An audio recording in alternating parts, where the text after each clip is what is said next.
मैं हूं Kanan Chaudhary numerologist.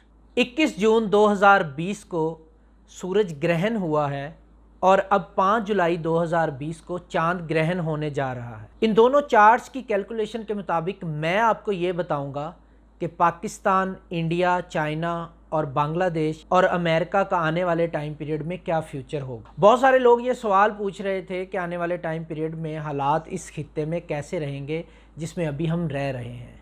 Indian लोग भी पूछ रहे थे, पाकिस्तानी फैंस भी क्वेश्चन कर रहे थे। 21 जून 2020 को लगने वाले सूरज ग्रहण के मुताबिक जो न्यूमरोलॉजिकल एनालिसिस किया मैंने और जो जायचा बनाया उसके अकॉर्डिंग इंडिया का as a country unlucky time period start हो चुका है, जबकि उनके जो प्राइम मिनिस्टर नरेंद्र मोदी हैं उनका अगस्त 2019 से अनलकी टाइम चल रहा है। इंडिया को बेनिफिट ये रहा लास्ट टाइम में यानी 2019 के मिड के बाद से कि नरेंद्र मोदी का अनलकी टाइम चल रहा था, लेकिन इंडिया का as a country lucky time चल रहा था, जिस वजह से हालात वहाँ पर बेहतर रहे। अब 21 जून 2020 का जो जायचा मैंने बनाया है इसमें ना सिर्फ इंडिया के लिए अनलकी टाइम पीरियड नज़र आ रहा है, बल्कि नरेंद्र मोदी का एज ए प्राइम मिनिस्टर भी अनलकी टाइम पीरियड नज़र आ रहा है, जहां पर नरेंद्र मोदी को ज़ाती हैसियत में भी बहुत सारी प्रॉब्लम्स रहेंगी, बहुत सारी कंट्रोवर्सीज उनसे अटैच होंगी, अपोजिशन उनको बहुत टफ टाइम दे सकती है, उनकी गवर्नमेंट भी प्रॉब्लम्स में रहेगी। वहीं पर इंडिया के लोग जो हैं वो एहतजाज करेंगे, अमन चाहेंगे कहीं ना कहीं, और नरेंद्र मोदी उनकी तवक्कुआत को पूरा करते हुए नज़र नहीं आ रहे। अब 21 जून 2020 के अकॉर्डिंग ही मैंने चाइना का जायचा बनाया, तो चाइना आने वाले 6 महीने के लिए अग्रेसिव नज़र आ रहा है, यानी आने वाले 6 महीने चाइना बहुत अग्रेसिव नज़र आ रहा है। वो इंडिया पर अटैक इसी तरह जारी रखेगा। जिन लोगों को लग रहा है कि इंडिया का ये अनलकी टाइम ख़त्म होने के करीब है, मुझे ऐसा कुछ नज़र नहीं आ रहा। मुझे चाइना 6 मंथ के लिए अग्रेसिव नज़र आ रहा है 21 जून 2020 के बाद, और इंडिया का 6 महीने का अनलकी टाइम पीरियड चल रहा है, यानी 2020 के एंड तक चाइना इंडिया के साथ मज़ीद इंगेज रहेगा और बहुत सारी प्रॉब्लम्स क्रिएट करेगा इंडिया के लिए। वहीं पे इंडिया पाकिस्तान को इंटरनली प्रॉब्लम्स क्रिएट करेगा। पाकिस्तान के जायचे को मैं देखता हूँ 21 जून 2020 के अकॉर्डिंग, तो पाकिस्तान में internal security issues, external security problems, external means LOC पे कुछ प्रॉब्लम्स हो सकती हैं, इंटरनल यानी दहशतगर्दी के कुछ प्रॉब्लम्स जो हैं खुदा न खास्ता वो देखने में मिल सकते हैं। Now good luck for Pakistan is के पाकिस्तान के current sitting prime minister Imran Khan का लकी टाइम पीरियड चल रहा है, और उसके साथ ही पाकिस्तान के आर्मी चीफ का भी लकी टाइम पीरियड चल रहा है। तो ये इस बात की तरफ वाज़ेह इशारा है कि पाकिस्तान इन प्रॉब्लम्स को ओवरकम कर जाएगा। पाकिस्तान को अपने हमसाया ममालिक से या दोस्त कंट्रीज़ से कुछ पैसों की ज़रूरत पड़ेगी, जो इमदाद की सूरत में भी होगी, इन्वेस्टमेंट की सूरत में भी होगी।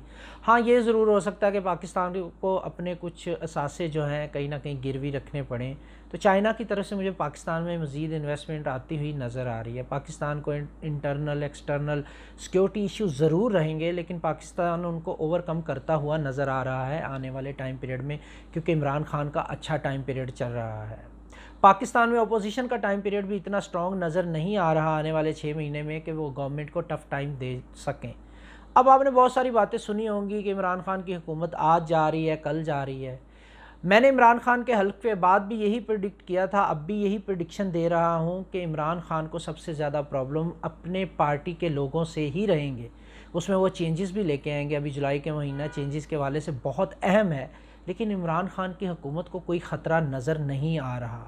वहीं पे अपोजिशन की बात करें तो अपोजिशन का टाइम भी अनलकी चल रहा है, ना वो मुत्तहिद हो सकते हैं, ना इमरान खान को टफ टाइम दे सकते हैं। अब चाइना की दोबारा बात करते हैं, तो चाइना 6 महीने के लिए इंडिया को जहाँ पे काफ़ी टफ टाइम दे रहा है, वहीं पर नेपाल के हवाले से भी कहीं ना कहीं प्रॉब्लम्स इंडिया के लिए नज़र आ रही हैं। नरेंद्र मोदी को जहाँ पे अपनी गवर्नमेंट को संभालने में प्रॉब्लम होगी, वहीं पे अपने कंट्री के हवाले से प्रॉब्लम्स भी रहेंगी। इंडिया को काफ़ी प्रॉब्लम्स रहेंगे, इकॉनमी के हवाले से काफ़ी डैमेज होता हुआ नज़र आ रहा है इंडिया को, और लोग जो हैं वो एजिटेशंस की तरफ जाएंगे, और ये एजिटेशन किसी तहरीक की शक्ल इख्तियार कर सकते हैं, क्योंकि इंडियन ओपोजिशन का टाइम पीरियड स्ट्रॉन्ग नज़र आ रहा है आने वाले टाइम पीरियड में। यहाँ पर चाइना के लिए एक प्रॉब्लम ज़रूर हो सकती है कि USA साउथ सी की तरफ से चाइना को डिस्टर्ब कर सकता है, उन पर हमला करने की कोशिश कर सकता है, लेकिन ज़्यादा प्रॉब्लम्स मुझे इस हवाले से नज़र नहीं आ रहे। तो पाकिस्तान, इंडिया और चाइना की अगर मैं बात करूँ, इसमें बांग्लादेश को भी शामिल कर लेते हैं, तो वॉर लाइक सिचुएशंस हमें नज़र आएंगे। अब थोड़ा सा आगे बढ़ते हैं। चांद चांद ग्रहण की तरफ जो 5 जुलाई 2020 को लगने वाला है, तो ये पाकिस्तान, इंडिया, चाइना और बांग्लादेश में वॉर लाइक सिचुएशन क्रिएट कर सकता है। नेचुरल क्लाइमेट्स या नेचुरल डिज़ास्टर खुदा ना खास्ता जो हैं वो कहीं ना कहीं प्रॉब्लम्स क्रिएट कर सकते हैं इस खित्ते के लिए, पाकिस्तान, इंडिया, बांग्लादेश के लिए, चाइना के लिए। कहीं ना कहीं ज़लज़ले, कुदरती आफात खुदा ना खास्ता, और स्पेशली पानी के हवाले से प्रॉब्लम्स नज़र आ रही हैं। वो सैलाब हो सकते हैं, बारिशों की ज़्यादती की वजह से नुकसानात हो सकते हैं, या फिर पानी को लेके कंट्रीज़ की कोई कंट्रोवर्सी हो सकती है। लेकिन यहाँ पे पानी को बेस बनाते हुए कुछ प्रॉब्लम्स नज़र आ रहे हैं न्यूमरोलॉजिकली, एस्ट्रोलॉजिकली, जो इस खित्ते के अमन को कहीं ना कहीं डिस्टर्ब करने में अहम रोल प्ले कर सकते हैं। लेकिन अदरवाइज़ भी इस खित्ते का अमन जो है वो कहीं ना कहीं डिस्टर्ब होता नज़र आ रहा है। तो मेरी दुआ है कि अल्लाह ताला इस खित्ते पे रहम करे और अमन व अमान के हवाले से सूरत हाल बेहतर हो जाए। लेकिन मैंने आज आपको वही बताया जो न्यूमरोलॉजी के अकॉर्डिंग प्रेडिक्शन बन रही थी और जो आप लोगों का सवाल था। तो अगर आप न्यूमरोलॉजी से मज़ीद प्रेडिक्शंस जानना चाहते हैं तो मेरे इस यूट्यूब चैनल को सब्सक्राइब कर लें, फेसबुक पे मुझे इस वीडियो को शेयर करें और इंस्टाग्राम पे फॉलो करना मत भूलें। Thanks for watching.